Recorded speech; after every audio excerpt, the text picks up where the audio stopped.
Thanks, Mark. So again, we're gonna have this is a research talk today, but I'll put it into a clinical perspective, I hope. So today we're gonna be talking about hedgehog pathway activity in prostate cancer. So the big question is hedgehog. What is it? It is a cell signaling pathway. That means it's a molecular mechanism through which signals from the surface of the cell are transmitted into the nucleus, so where they cause a change in gene expression. So this is how cells respond to their external environment. Hedgehog was first identified in 1980 by a pair of developmental biologists, Nusslein, Bollhardt, and Weishaupt, and they did some very seminal experiments in which they took Drosophila, or fruit flies, they X-irradiated them, and then they scanned once the eggs developed, they scanned the larvae for abnormalities, and then used these to find the genes responsible for these abnormalities. And one of these that they identified, so on the left there you see what the normal larval, you know what a maggot looks like, it's a long elongated thing, and they found a short stubby variant, and in which the little hairs, they have these layers of hairs that separate the segments, were compressed together. So in their mind, this looked like a baby hedgehog. So therein, this is where the signaling pathway got its name. What does it do? Why, it's very important as a developmental morphogen. So embryogenesis is highly dependent on this, and defects in hedgehog lead to a lot of problems in embryonic development. For example, one of the most prominent is a failure to form a normal central nervous system, including a brain and spine, as well as your facial structure is all messed up. And this is a calf from a cow who fed on a plant that makes an anti-hedgehog drug while she was pregnant. And so this is when the calf was born, this is what attracted people to this in humans, because these gross morphologic changes, there's a cyclopism, there's cleft palate, there's the nose is above the eye in this case. So facial structure, central nervous system development is really dependent on this. Limb development. So this is what I show you here are mouse limbs. So top is a normal mouse limb, and you can see various hedgehog defects that either result in the loss of the forearm and the digit, or else multiple digits. So that's another hedgehog effect. And finally, androgenesis is dependent upon hedgehog signaling, as the Leydig cells, they need to be bathed in hedgehog in order to differentiate and become steroidogenic. So urologic manifestations of hedgehog, so in these hedgehog mutations, you have underdevelopment of the male genitalia, and that's not surprising given this defect in androgenesis. There's a renal insufficiency, so the kidneys are small, they're poorly formed, they don't work very well. In the severe cases, there's a loss of ureteral peristalsis, because hedgehog is responsible for the pacemaker cells that drive ureteral peristalsis. There's bladder defects. Either they're born with a rudimentary cloaca, which means the bowel and the bladder hasn't separated, or if that's in the most severe cases. In less severe cases, the bladder at least is small. And finally, the prostate gland is very small and rudimentary, and part of this is because of the lack of androgen. But even if you supplement a hedgehog knockout mouse with androgens, they're still born with a smaller prostate. So hedgehog seems to be responsible for the branching morphogenesis that allows the ducts to form in the adult prostate. How does hedgehog work? Well, as I said, it's a signaling pathway. It's a signaling pathway that's driven by small peptides that are excreted out into the extracellular space, and they're referred to as hedgehogs. And there's three of these. There's Sonic, Indian, and Desert hedgehog. Sonic is the most prominent hedgehog, and it works by the Sonic hedgehog in the extracellular space binds to a cell surface receptor, a protein called patched. And this, in turn, when it's bound, relieves repression of smoothing. So patch is blocking smoothing activation. So once you inactivate patch by binding to Sonic hedgehog, smoothing becomes activated, and it changes a transcription factor family referred to as GLE. It changes it from a transcriptional repressor, meaning it's blocking the production of RNA, to a transcriptional activator.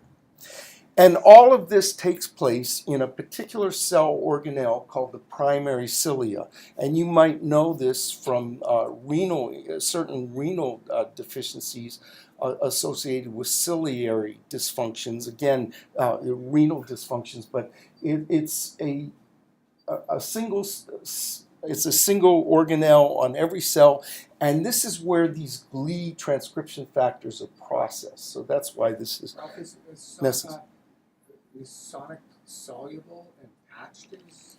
No, patched is a cell surface membrane, and it sits on the cell surface. But when hedgehog engages it, it pulls away from the primary cilia, and it allows smoothing to go in and be activated. That's how this pathway works. So with regards to these GLE transcription factors, humans have three homologs: GLE1, GLE2, and GLE3. But the pathway works by controlling how two of these, GLE2 and GLE3, are processed. And for GLE2, it is a transcription factor that at its N-terminal end has a repressor function on it. So when it binds to DNA, it has a DNA binding domain, and it binds to recognition elements. That repressor element will attract other proteins that block transcription. So in its full-length form, it is inactive. But in the presence of hedgehog, this repressor domain is cleaved off, so the smaller molecular weight form is the active form of GLE2.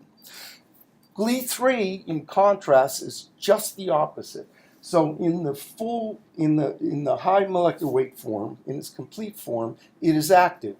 But it is normally processed by a cleavage within the C-terminal domain that removes this critical transactivation part of the molecule that's needed to act as a transcriptional activator. So it is in essence a transcription repressor. It can bind to DNA through the DNA binding domain, but it will block any kind of transcriptional process on those genes. And the hedgehog, again, in opposition to GLE2, will block this proteolytic cleavage and keep it in this high molecular weight active form. Now, both of these now target, when they're active, will target the GLE1 gene. There is a GLE binding site on the GLE1 gene, and they will increase the concentrations of GLE1, which is a very labile protein, so it's broken down really easily. And the purpose of this, it provides kind of an amplification process of the entire signaling pathway. So the take home from this is the two important proteins in this are GLE2 and GLE3, and they in turn turn on GLE1. So this is a perfect target gene. We can follow GLE1 as a marker of hedgehog activity. Now, hedgehog is classically thought to be what we call a paracrine signaling system. And what this means is these hedgehogs are coming from some cell, but they're talking to some other cell at a distance. And in this case here, this is human prostate development. So this is the human embryonic urogenital sinus. And what you see on the top is a cross-section through, and it's immunostained for sonic hedgehog. And you can see all of the reactivity is in the embryonic urothelium, is making the sonic hedgehogs. But it is acting at the mesenchymal cells that surround this. So in the bottom, you can see the red identifies the expression of this patch gene. So it's not in the urothelium, it's in the mesenchyme. There's the same thing with the smoothen, which is needed for this activity. And finally, another target of glee activity is a bone morphogenic protein 4. So prostate development is a classic paracrine situation in which the urothelium is producing these sonic hedgehogs. They're going out and talking to the surrounding mesenchyme, and in turn, that mesenchyme is making something that goes back and feeds to the epithelial development. So they need each other. And I'll talk about what this substance is in a minute. But this is really important because hyperactive hedgehog glee signaling is very oncogenic. So basal cell carcinoma, medulloblastoma, a pediatric brain cancer, and rhabdomyosarcoma, these are all associated with mutations that either take away the repressor function of patch, or they're gain of function mutations in smoothen, so it's constitutively active, or there's another regulator in here called SUFU that's a negative regulator, and that can be mutated out. So these have these kinds of mutations, and this drives this hyperactive hedgehog, which gives you cancer. For glioblastomas, a small fraction of them have amplification or overexpression of GLI1, and that drives those tumors. For a number of other solid tumors, colon, pancreatic, lung, breast, and prostate cancer, we're going to talk about this today, there is a hedgehog signature. But up until today, they haven't been able to figure out where this is coming from because there's no evidence of smoothened involvement in this. So we're going to call this, what we call this is non-canonical glee activity. So it doesn't seem to be associated with that canonical signaling pathway that I talked about before. We have some molecular tools to study this. We have agonists of smoothened, so we can spontaneously activate hedgehog either using recombinant hedgehog protein or a couple chemicals, one called SAG or AG1.5. We have smoothen antagonists. One of them is this cyclopamine, which is the drug derived from that plant that I showed you that cattle fed on before. This is a very clinically poor drug to use. It's very hydrophobic and is hard to administer. And for that purpose, pharmaceuticals set out to develop alternatives. And therefore, we have drugs like vismodegib, which is used for some basal cell carcinomas. Again, it's a smoothen antagonist. Another drug, TAC441, we'll talk about a little bit later. We have chemical glee inhibitors. So these are inhibitors that prevent the glees from binding to DNA, and two of them, GANT61 and HPI1. We can knock down glees by using an siRNA approach. We have constitutive active glees. For example, GLI2, we simply remove that repressor domain, and now when we put it in a cell, it's dominant active, and we have a way to repress it through the GLI3 repressor. So if we take the GLI3 gene, remove that transactivation domain, now it's going to bind to DNA, it's going to block GLI activity. These are the tools that we have. Now, having given you this introduction, I'm going to talk a bit about castration-resistant prostate cancer. So even though the disease appears to be resistant to androgens, in fact, most castration-resistant prostate cancers remain dependent on androgen signaling and on the androgen receptor protein, which is the means of transmitting the androgenic signal to the nucleus. So this is a protein that at its C-terminal domain will bind to an androgenic steroid, DHT preferably, and it becomes activated and goes into the nucleus and activates transcription. So the question is, how does this get activated in castration-resistant prostate cancer when the hormone levels are at castrate?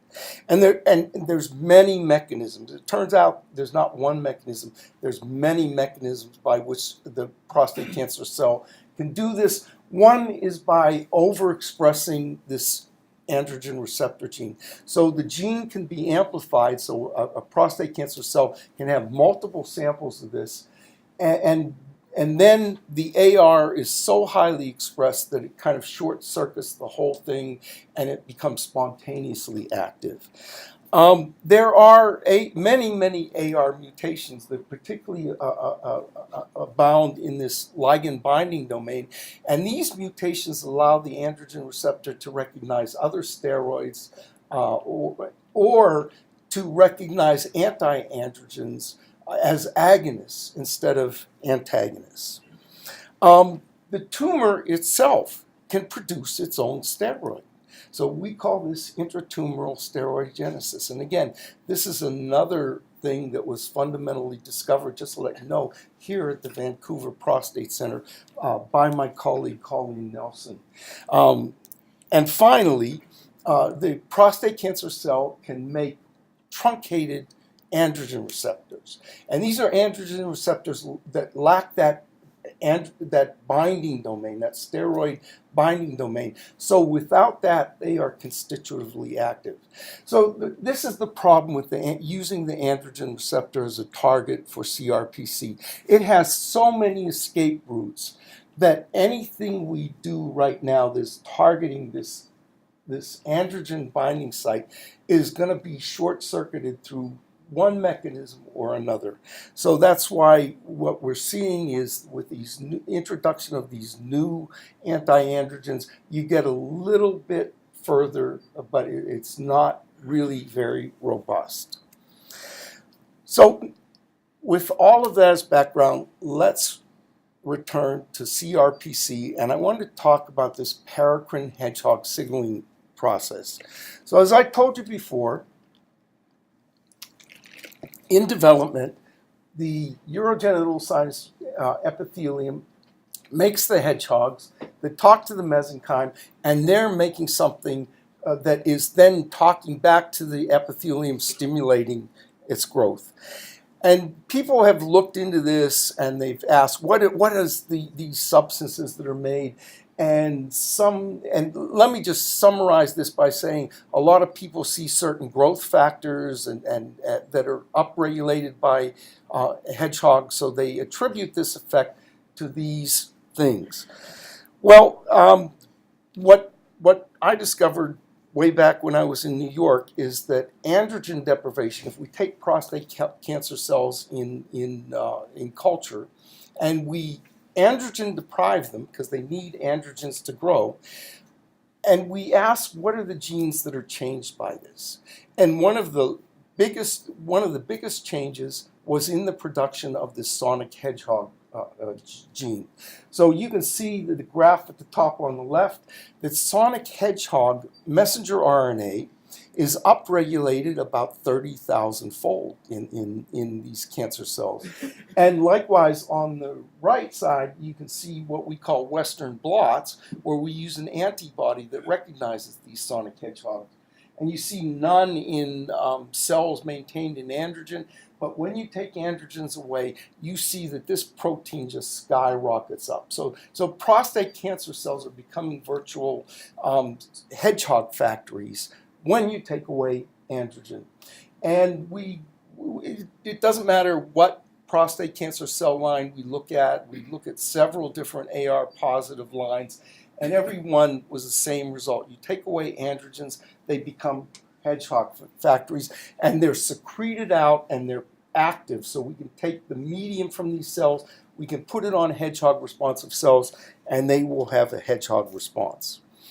And this is true for tumors as well. Again, this is some work from my colleague Michael Cox, who shows that in prostate tumors recovered after neoadjuvant hormone therapy or in castration-resistant prostate cancer, we see that the production of these hedgehogs, sonic hedgehog, desert hedgehog, skyrockets. So this is true in the clinical situation as well. So we wanted to ask, what is it that this? So again, this is not this production is not talking back to the prostate cancer cells. They cannot respond to sonic hedgehog. So it has to be talking to the cells around them, which are the stromal cells. So we did a study. We took some human prostate stromal cells. These are normal. And we stimulated them by one of these smoothened agonists called SAG. And we did one of these gene expression studies, and we asked what genes are changed in prostate stromal cells under hedgehog stimulation. And we found, this was the cleanest microarray experiment I've ever done, there were only 39 genes that were significantly changed by this. 3 of them are known hedgehog targets, okay? I talk about 10 genes that are unclustered function. They may fit into hedgehog target genes, or they may fit into this lower category here. I just don't know enough about them. But there were 26 genes that are upregulated that are involved in cholesterol, steroid, and fatty acid biosynthesis. In fact, every enzyme that's involved in the generation of cholesterol is upregulated. And many enzymes that are down the pathway to testosterone synthesis are also upregulated by hedgehog stimulation of prostate stromal cells. And this is just at the protein level as well. This is a protein called SREBF1 that is needed for a steroidogenic conversion, and it's upregulated as well. So then we ask, does this change the ability of these stromal cells to make testosterone? And what you can see is on the left, this is a testosterone ELISA assay of the medium from these cells that are either exposed to a vehicle or exposed to this SAG stimulant. And we now way boost up testosterone production from these cells. When we feed in, you have to feed something to them, so we're giving them DHEA as a precursor in this case.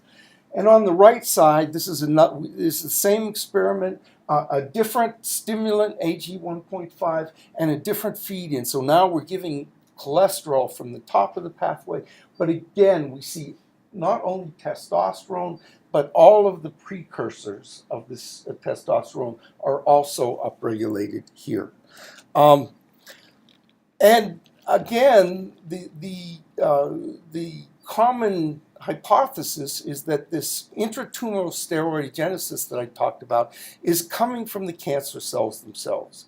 So we compared these prostate stromal cells to prostate cancer cells that are known to make these steroids, and we asked, how comparable are they? And it turns out that the prostate stromal cells under hedgehog stimulation make as much, if not more, androgens than prostate cancer cells.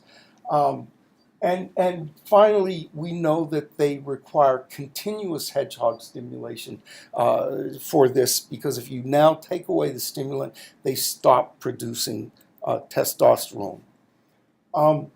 And this is not just prostate stromal cells.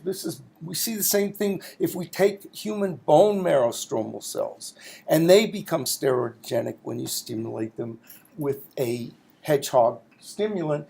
And again, their testosterone production is up. So it's not just prostate stromal cells. Anywhere that prostate tumor is, it's going to talk to the stroma, and they're going to release steroids. This steroidogenesis is dependent on one of those molecules called GLE2. And here I show you, if we put in that dominant active GLE2, we can get the same response as by turning on hedgehog. We get an increase in testosterone output. And if we block GLE2 using this siRNA approach, we not only block the ability of the hedgehog stimulant drug to upregulate it, but we lower the basal production of T as well, which suggests there's some basal glee activity in there. Does abiraterone or other CYP17 inhibitors target that? Well, they're going to target one of the enzymes that's upregulated, Does right? it block the steroidogenesis? I don't know. We haven't tested that.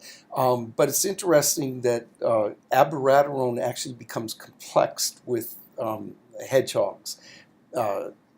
And it seems to enhance their activities. And I can talk to you about that. Yeah. So this is the money shot, okay? Here you have an experiment that was done by my colleague Mike Cox, in which he took mice that have a tumor implanted under their skin. In this case, it's an LN cap cell that's androgen dependent, AR positive, and he lets it grow. And then at 0 time, he castrates those animals. And at the same time, he gives some group of these animals one of these hedgehog blocking drugs, the smoothen antagonist TAC 441. And you can see on the top you can see that if you look at tumor volume, because you can measure it through the skin, that this drug blocks the progression of the tumor to the castration-resistant phenotype. Okay, and on the right, this is serum PSA levels in these mice, and you can see the same effect here, that giving this drug lowers serum PSA and keeps it much lower for a much longer time. And he gave us these tumors to analyze for steroids, and what we found was that those tumors that were obtained from the mice treated with this anti-hedgehog drug had much lower levels of these androgenic precursors, and we virtually obliterated the DHT and the testosterone that they were making. So let me just summarize all of this part. Or the castration or anti-androgen therapies increase production and output of these hedgehog ligands. The prostate cancer cells become virtual hedgehog factories when you do an androgen deprivation. They're secreted, they're active, and they're talking to the stromal cells in their vicinity. And they're stimulating those cells. And this is mediated in those cells by the GLE2 variant, and it can use precursor either DHEA or cholesterol to make this testosterone, and the outputs are even higher than prostate cancer cells, and that the use of a smoothen antagonist can virtually block this tumor testosterone production by blocking the hedgehog effect. But you can see that the tumor starts to slip later on in the slide I showed you earlier. So now I want to talk about the other side of this model, and that is the tumor cells themselves. What about the prostate cancer cells? Well, we also know in these cells, and again, this is a paper published by Martin Gleave, that GLE expression increases with progression to CRPC. So as I said before, there's evidence for this hedgehog signature in prostate cancer cells, but we don't know where it comes from.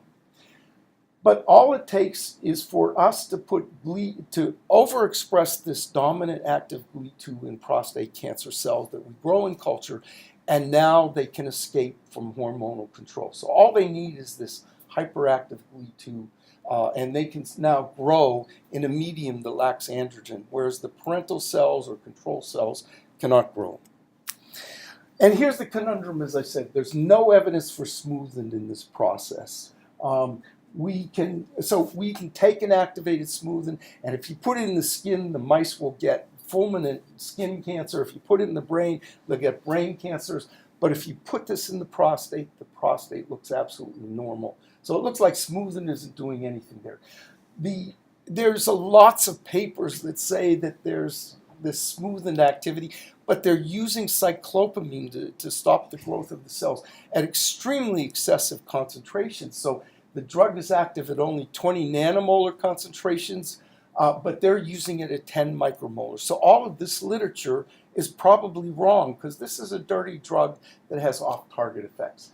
And as we said before, that prostate cancer cells are unresponsive to these new clinical smooth inhibitors that have been used at inhibitory concentrations. So there's no evidence of this canonical pathway in there. And we showed, again, this is several years ago, that Gli proteins, when we put them in the cell, we were studying this, the ability of the cells to grow by overexpression of Gli, and we found that it was increasing the activity of the androgen receptor. When we put Gli2 in, or even parts of Gli2, just the C-terminal end, we could see that PSA, there was more PSA made. There's another androgen responsive gene called PGC, more of it made. Gli proteins increase the activity of androgen receptor, and they are called, and this is called co-activation. So when one protein can affect the activity of the other, that's co-activation. So Gli is a co-activator of androgen receptor, and they bind to androgen receptor. So what I'm showing you here are what we call antibody pull-down experiments. So if we use the androgen receptor antibody and we pull it down, we purify it, we find that Glis are attached to it, and that's Gli1, Gli2, and Gli3. So any of the Gli proteins can bind to androgen receptor. So we tried to map the interacting domains. Where do these proteins bind to each other at? And what we found was really interesting because in the top you see a diagram of the androgen receptor and its separate domains. So at the C-terminal end, this is where it binds, the blue, that's where it binds the steroid. The gray is the DNA binding domain, and the purple is the N-terminal domain. And this is an area that has what are called transactivation factors. So these are things that are needed for the activity of the androgen receptor. And one of these transactivation domains is called tau1, and this is important for when the androgen receptor has ligand. And then there's a second activation domain called tau5. And this one is very enigmatic. We don't know what it does, but what we do know is this domain is needed for that androgen-independent activity of the androgen receptor. So if you mutate a small peptide in this, WHTLF, if you put a mutation in that small peptide, this will no longer have androgen signaling activity without a ligand. It now needs the ligand. And what we found was that if we put that same mutation into the androgen receptor, we can block the binding of Gli to it. So Glis are recognizing and binding to this critical tau5 domain that is needed for this androgen-independent activity. And I know this is a little bit complicated. I'll try to explain it. This is an experiment in which we use antibodies, again, either Gli antibody or AR antibody. But what we want to pull down is the DNA sites that are bound to these proteins, because they should be bound at these little signal elements that are in the DNA that tell Gli where to bind or tell androgen receptor where to bind. So if we use a Gli antibody to pull down chromatin that has Gli in it, we pull down a piece of chromatin that has this Gli response element in it. But we also pull down an androgen receptor binding element in one gene and a second gene. So this says these two proteins are clustered at these critical interaction sites between the androgen receptor and DNA and between Gli and DNA. And just the opposite, if we pull down androgen receptor, we find that it's bound to these androgen receptor binding sites, but it's also bound to these Gli binding sites on DNA. And this is our working model then, that androgen receptor isn't working alone here, that when it's sitting on these androgen response elements, it's complex with the Gli. And likewise, on the Gli response elements, the androgen receptor is sitting there complexed with the AR. So these two guys are best buddies, and they're working together. So how does androgen receptor, so based upon this, we started to ask, instead of how does GLI affect androgen receptor, we started to ask how does androgen receptor affect GLI in prostate cancer cells. And to do this, we take what's called a reporter. So we take one of these GLI DNA binding elements and we fuse it to a gene for firefly luciferase. So when this is active, it will make this luciferase, and you can measure the light activity given out by these cells as an indicator of GLI. Code blue, Jim Patterson Pavilion 12 Alpha. Code blue, Jim Patterson Pavilion 12 Alpha. And here Code blue, we have Patterson three Pavilion, androgen responsive 12 cells. alpha.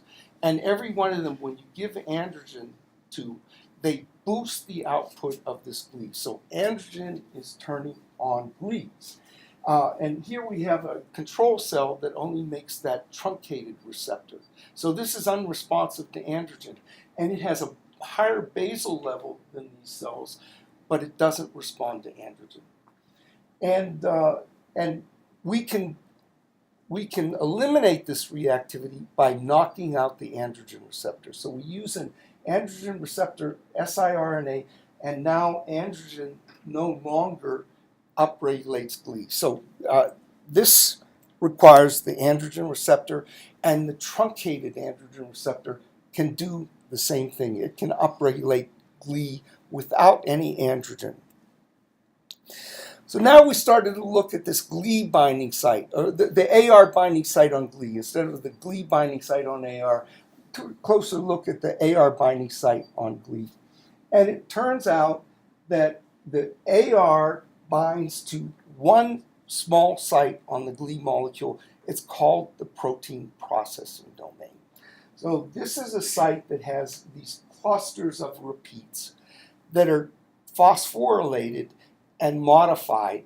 And when these are phosphorylated and modified, this causes the breakage of GLI3, or it causes the removal of the repressor from GLI2. So this is binding right at the site that controls this proteolytic processing of GLI2 and GLI3. And when we mutate this critical serine, arginine response elements that are phosphorylated, it no longer binds, AR will no longer bind to GLI. So again, this is a marriage made in heaven. These two, this androgen receptor and the GLI, recognize each other at very critical sites on both molecules. So it's not coincidental that these are linked together. And then we ask, how does this affect the processing of that GLI3? And you see here that, so the high molecular weight GLI3 is the active form, the low molecular weight is the repressor form. And if we give androgen, we send that repressor form up, we maintain it in the high molecular weight form.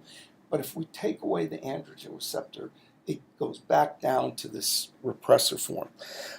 So this leads to the hypothesis that interference in this interaction will control androgen-independent growth. If we can interfere with the androgen receptor interacting with the GLI, we can control androgen-independent growth. So a little background here. We took a look at all prostate cancer cells. Again, unlike the stromal cell where GLI2 appears to be dominant, in prostate cancer cells, it's GLI3 that's the predominant molecule by far. It's made hundreds of fold higher than GLI2 or GLI1. And this is really interesting because if you look at an androgen-dependent prostate cancer cell like LNCAP, you see that the GLI, there's some in the high molecular weight form, but most of it is in the lower molecular weight repressor form. So if we look at an androgen-independent variant of this, all of the GLI is now up in that high molecular weight form. So And we've now seen this with many androgen-independent lines, that this glee is upshifted to the high molecular weight active form. And even if we put in an exogenous glee, like here, we see the same thing. In the androgen-dependent cells, you get a lot of repressor, but in the androgen-independent cells, it remains in this high molecular weight form. So then we ask, if you knock out GLE3, if you take it out using siRNA, how does it affect the growth? And it stops growth, and in fact, we start to see the cells dying if we take out GLE. So they appear to be dependent on this GLE3. And not only that, but we find when we knock out GLE3, we start to also knock out the androgen receptor. So again, this relationship between the two is protecting both of them from degradation. So while they're together, they're protected, but you take one away and the other one starts to be degraded.